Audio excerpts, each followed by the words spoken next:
ಕಾಂಗ್ರೆಸ್ ಪಕ್ಷ ಮಾತ್ರ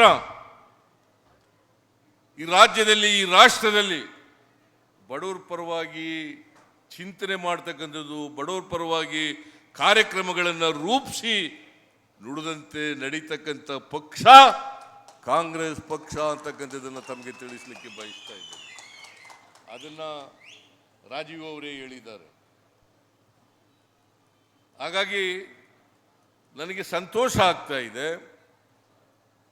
ರಾಜೀವ್ ಅವರು ನಮ್ಮ ಕಾರ್ಯಕ್ರಮಗಳನ್ನು ಒಪ್ಪಿಕೊಂಡು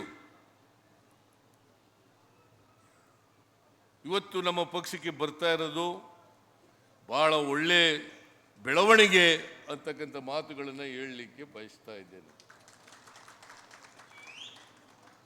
ಸೋಮಶೇಖರ್ ಎಲ್ಲ ಹೊಟ್ಟೋದ್ನ ಅಲ್ಲಿ ಅದೇ ಅಲ್ಲಿ ಬಂದು ಕೂತ್ಕೊಂಡಿದ್ಯಾ? ಸೋಮಶೇಖರ್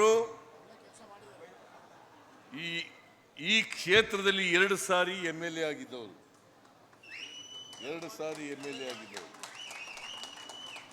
ಅವರು MLA ಆಗಿದ್ದಾಗ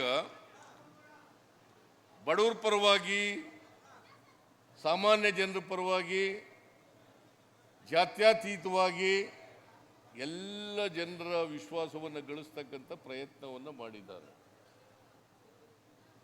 ನಾನು ರಾಜೀವ್ ಅವರು ಸೇರ್ಕತೀವಿ ಅಂತ ಹೇಳಿದ ಮೇಲೆ, ಸೋಮಶೇಖರ್ ಹೇಳಿದ ಮೇಲೆ ನಾನು ಕೂಡಲೇ ಸೋಮಶೇಖರಿಗೆ ಕಾಂಟ್ಯಾಕ್ಟ್ ಮಾಡಿದೆ.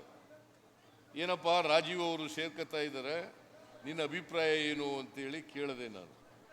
ಅವ್ರು ಹೇಳಿದ್ರು ಅದಕ್ಕೆ ಸ್ವಾಗತ, ನಂದೇನು ವಿರೋಧ ಇಲ್ಲ ಅಂತಕ್ಕಂಥ ಮಾತುಗಳನ್ನು ಹೇಳಿದ್ರು.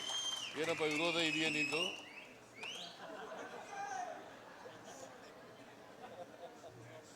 ವಿರೋಧ ಇಲ್ಲ ಅಂತೇಳಿ ಹೇಳಿದ್ರು.